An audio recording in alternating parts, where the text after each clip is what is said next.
Hello everyone, Tom here, and right now I'm more or less successfully trying to catch up with all the things I've been wanting to have a look at and review.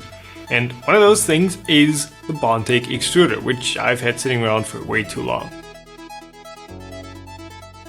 Now, the Bondtech Extruder is pretty unique. Instead of using a hopped bolt on one side and some sort of spring-loaded lever on the other, it has two drive elements, one on each side of the filament, and they're linked up with an actual spur gear on each end. One side is driven by the geared stepper motor, the other has a needle bearing inside and is driven only through that spur gear. So you might wonder, if it doesn't have a spring-loaded lever, how does it grip onto the filament?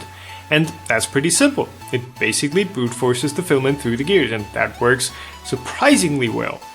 You can adjust the gap between the gears with two scrub screws that press the undriven side against the driven one. And while that's clearly not meant to be adjusted continuously, it's also not particularly picky about how exactly you set it. So as long as you use filament that all has somewhat good diameter tolerances, you should be golden. Softer and specialty filaments might need some adjustment, as they need to be compressed more than ABS or PLA for the drive gears to grip well. So one of the main advantages of having a two-sided filament drive is that you get twice the drive force before the extruder starts to strip out the filament. Of course, that doesn't actually increase the force before the motor starts skipping, since the internal gearbox only gears it down about as much as a weights extruder does, but it's still enough to absolutely annihilate anything that stands in its way. In fact, before it starts stripping the filament or skipping steps, the filament will kink and bend either before or in the Bowden tube. And that's quite a testament on its own. Finally, an extruder that's stronger than your filament. In my testing, it did allow me to print about 50% faster compared to my weights extruder with the E3D Volcano, which is the hot end I found takes the most force to drive, since you're just shoving so much plastic through it so quickly. Compared to a simpler, non-geared extruder, that 50% advantage of the Bondtech might quickly turn into a 200% increase in driving force, but that's mostly due to the extra gearing. Now, sadly, other than pure strength, the Bondtech Extruder is pretty much a one-trick pony. For example, the way it is built makes it impossible to mount to the standard wrap hole pattern, which is two M4 mounting holes and the hot end mount dead center in between them. It does have an E3D compatible groove mount, and in any orientation, it does allow you to either screw it to an aluminum profile through the mount piece or screw into the mount piece from the opposite side. But again, neither of those are straight drop-in options for using it as a non-Bowden direct type extruder. So you're limited to using it as a Bowden with all the advantages and disadvantages that brings with it. Unless, of course, you design or modify your printer to specifically fit the Bondtech extruder. And using it as a Bowden brings an additional hiccup along with it. Since you don't get any kind of quick release for relaxing the grip on the filament, when you want to use a new spool of filament, you're left with two choices. Either unscrew the adjustment screws far enough that you can pull the filament out and push the new one in, or reverse the extruder until the filament makes it past the gears and then let it push the new filament all the way back in, which can take a while.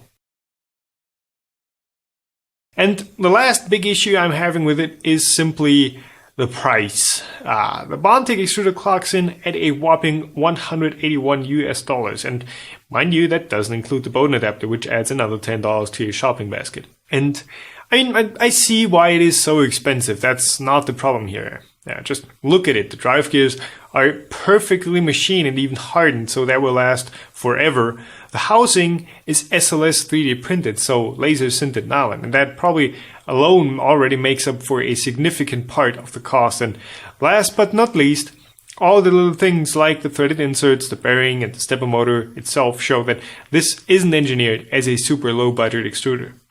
What I do have a problem with here is that, at least for me personally, and probably also for the very vast majority of users, the Bondtech does not actually add any extra value. Yeah, it works, but so does my more than 5-year-old Greg's weight extruder. It never skips a beat, and it's still using that same hop bolt I made back then with a cordless drill and a worn out tab.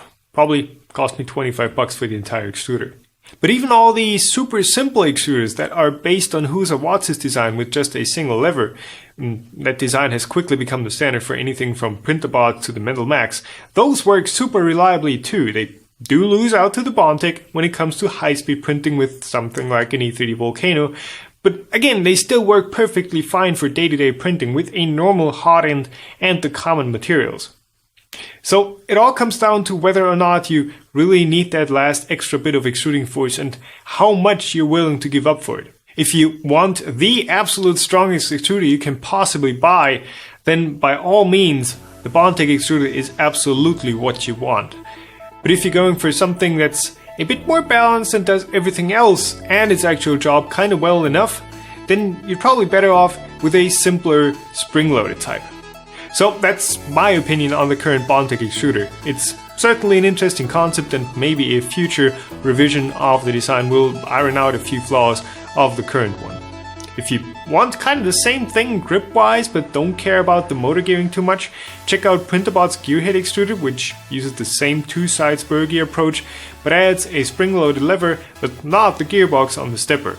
Also, what is your opinion on the Bondtech extruder in its current form? Do you think it's worth it? Am I completely wrong if there is an actual need for total brute force extruderation? Let me know in the comments below.